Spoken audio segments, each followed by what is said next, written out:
Shalom and good day all, this is Tehillim29 back again for a indie and Marvel comic review, and for the Marvel comic review, which will be first before the indie, only because of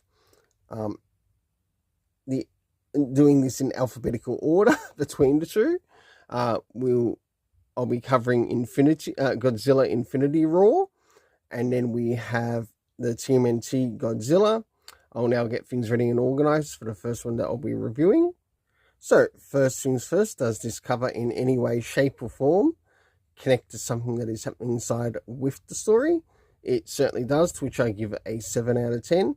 Next is the area of the internal art, whilst we have a look around the beginning, the middle, and of course the end, and also what is happening story-wise with the characters.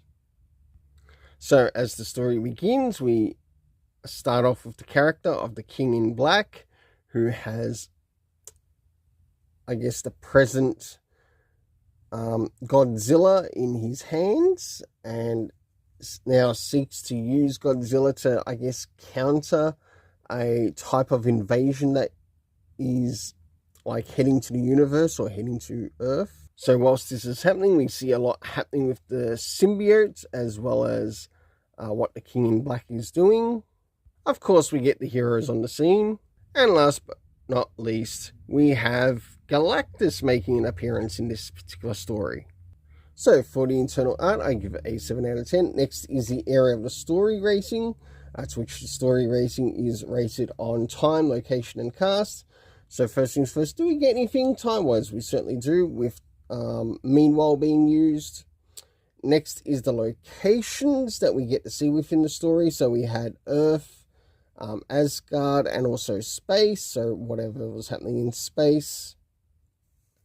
And last but not least, we have the cast of characters, consisting of the King in Black. We had Godzilla, symbiote, with a symbiote connected to him.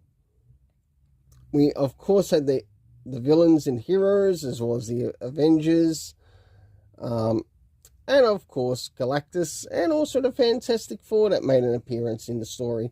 My overall rating for this issue is a 7 out of 10. Now it's time to move into the TMNT Godzilla next issue. So as we move into the TMNT Godzilla crossover, issue 3, does this cover in any way, shape or form connect to something that is happening inside with the story? It certainly does, to which I give it a 7.5 out of 10. Because of actually what happens in the story.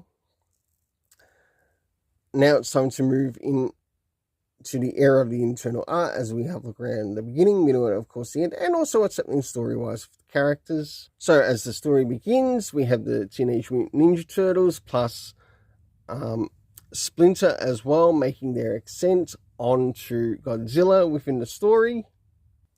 So whilst this is happening, we have some of the other characters doing some work behind the scenes, as we also get to see what the villain's doing behind the scenes with Shredder and Krang.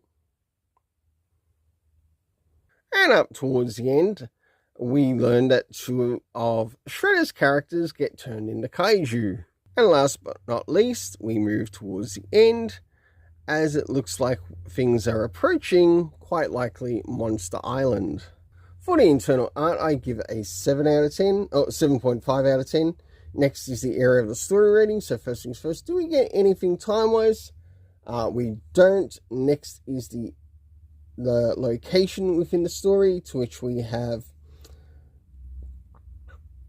Japan, as well as Infant Island, which makes an appearance in the story.